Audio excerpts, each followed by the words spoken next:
Hello guys, kamusta? Randall here. And ngayon, review natin tong gaming headset from Salar. Nagkakahalaga siya ng 350 pesos.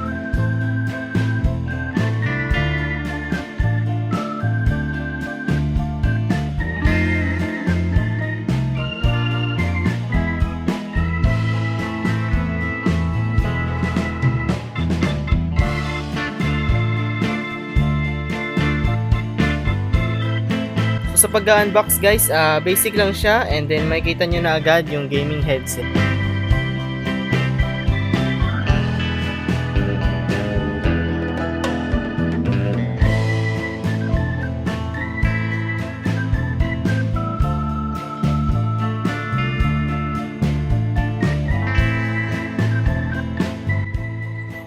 So sa design guys, maganda siya. Meron siyang black and green accent and then medyo glossy rin siya kasi gawa siya sa plastic.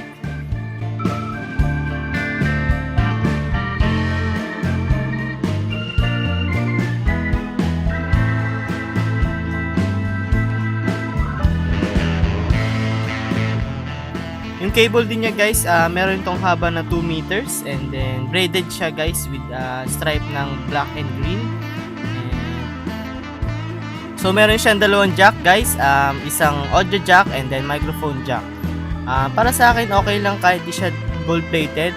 Maganda rin kasi pag braided na yung cable. So mas prefer ko yung braided na cable kaysa sa gold plated na mga jacks.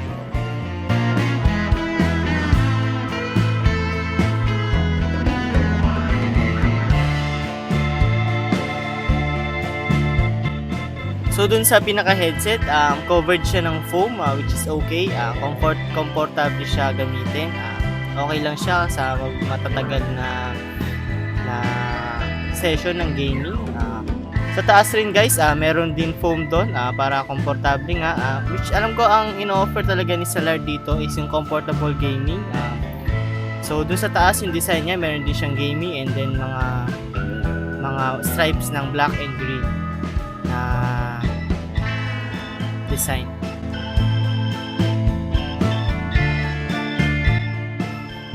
So sa ilang weeks ko na siyang ginagamit, okay naman siya. Hindi naman sumasakit yung tenga ko sa matagal na paggamit ng headset na to, lalo na pag naglalaro ko. And then overall maganda siya guys. Sobrang recommended ko siya for just 350 pesos. Makakuha niyo na siya. Free shipping pa sa Lazada. So link ko na lang sa description below kung saan siya makukuha. And then kung nag-enjoy kayo sa video ito, like nyo yung video and then comment lang kayo kung gusto nyo pang makita ng maraming ganitong video and subscribe to the channel guys. Thank you, bye bye.